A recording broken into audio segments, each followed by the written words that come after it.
Peace to the galaxy. It's your boy Supreme, and this is Invader Talk, a podcast for millennials and Gen Zs to bridge the gap between tribes by learning through one another. So today, I'm here with my guy, Credle. What's up, bro? What's going on, man? I'm good. How you doing? I'm feeling good. You know, it feels good to be back in the A. Yeah, I'm glad that you're here and we can have this talk, bro. I feel like it's dope in these times to just, meet people and just chop it up. So let's jump into it and give the people a quick introduction to who you are. Oh man, who Credle is? Pretty much a CEO, artist of my own record label, songwriter, but someone who's definitely able to relate to the crowd, and I relate to it's pretty much everyone as far as things that I speak on as far as like mental health, depression, stress, like anxiety. Especially being Black in America, I speak on a lot of that. But then at the same time, I'm also to flip the switch and able to create, music of good vibes, to get people away from that as well. But, just being able to, mix and match with both. So it's important for you to put who you are and what's important to you in your music. Exactly. And you're saying mental health is important to you. No, definitely is important. And the crazy part, like at the beginning, I would say, for me, it was very therapeutic. Yeah. And it still is, but, as I began to become a bigger artist, I noticed that it was helping a lot of people through their mental health issues, and people hitting me up saying like, yo, you got me through this situation and that situation. I was getting bullied, or I was thinking about suicide and stuff like that. And I realized it was much more bigger than myself, you know what I'm saying? So to be able to, I say this for all artists too, what I'm saying? We're superheroes, that's how I look at it, or creators. You creating content, you're a superhero to me, I agree. That's how I look at it. Okay, so how did you decide, like, I'm going to use music to get this message out? I feel like you're going to be able to relate to what I'm about to say. So being a Black man in America, it's like how many ways do you get to really express yourself emotionally? We got, sports as far as, I used to play basketball myself. But for me, music was pretty much the best way to express myself, where I can actually, use my words and everything, and I can use my different emotions and expressions through my different vocal ability and different tones.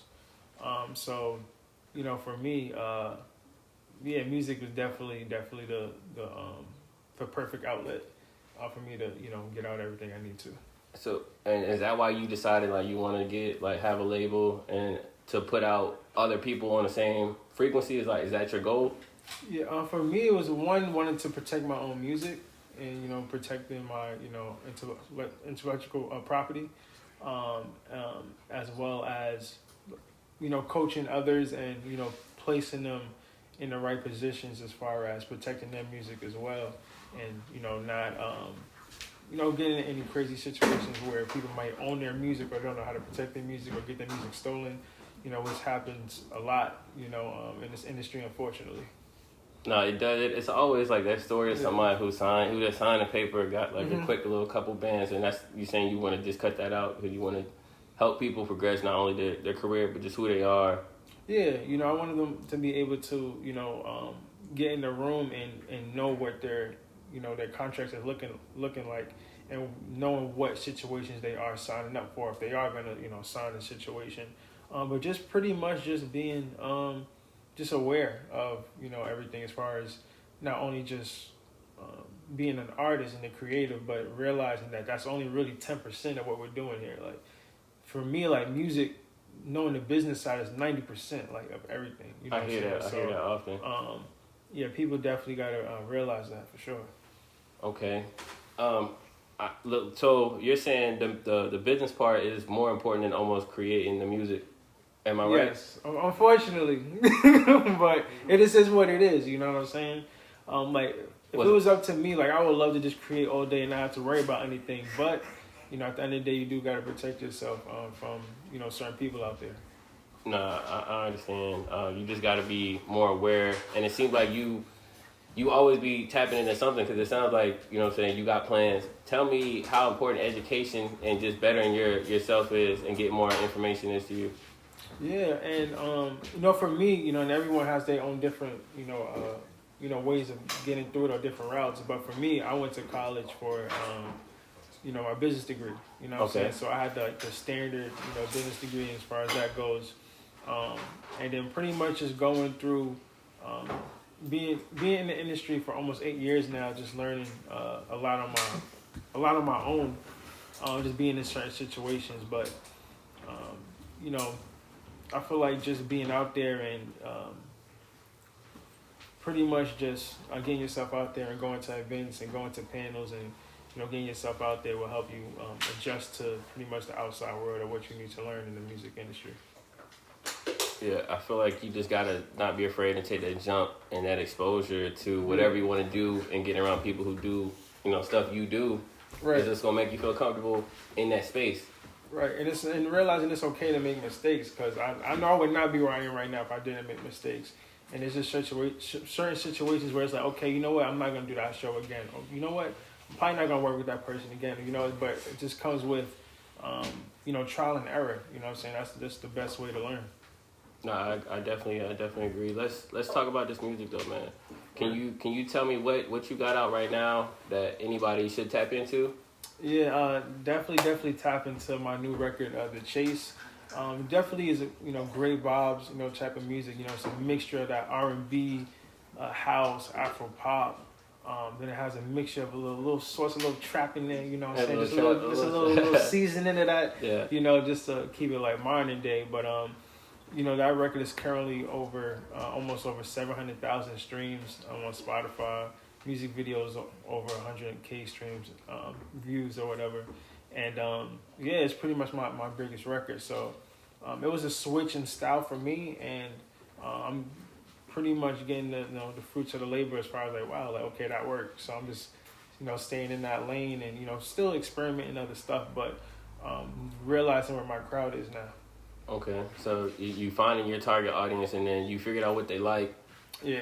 Can you tell me who are some of your inspirations, or somebody you could say your sound is kind of similar to, or influenced by? I shouldn't say similar to. People I'm definitely influenced by or inspired by would definitely be Kid Cudi, Kanye West, Childish Gambino. I definitely want to say Michael Jackson, James Brown. Okay. Old school flavor in there. And just Drake as well. So I would say all of those cats. Drake, Ye. Oh, so you say Drake and Ye? What you fucking with Don, or you fucking with Certified Lover Boy? Which one you rocking with? I'm rocking with both. I'm rocking with both. You know what I'm saying? I respect. You gonna sit there and say that Donda wasn't harder? You gonna sit there and say like the beats on there wasn't harder? I didn't say which one was. I mean, me personally, I like Donda more. But I definitely, respect and love, both projects, from both artists. Yeah, I mean, I tried to give Drake the benefit of the doubt. I listened to it. It just didn't hit the same as Donda to me, though. But it's I get you, because I come from, going to church, the whole, gospel background. My father's a gospel singer, so like that hit for me as far as like the gospel influences on the record, and everything. So I definitely appreciated that. So you're telling me that you were influenced by church, Drake, Cudi. Where does the name come from then? Where does Credle come from? It's actually my family name. Originated from down south. A lot of my family is from North Carolina. Okay. And there's like a lot of businesses out there too. But I feel like with Credle, I wanted to wear that name by itself because I feel like no one's doing it on this level musically, and I just want to make that a household name. That's pretty much my goal. Okay, so you just want everybody to tap into the brand, not just you. Yeah, it's bigger than me. Okay. Yeah, it's bigger than me. This is for like my ancestors, like the pretty much the shoulder that I'm standing on, and for the the people that's gonna be standing on top of me eventually. So, this is definitely for the family. It's way bigger than me. I respect that. A lot, man. And any closing messages for anybody that's tapping into this interview? Oh man, listen to The Chase, man. It's definitely something different. It's definitely refreshing. Something that's just new. You know what I'm saying? So if that's what you're looking for, and you wanna break out of the cycle, you know what I'm saying? Definitely rock with Credle. You know the vibes. Yeah, tap into my boy Credle. It's your boy Supreme, and we out. Sure.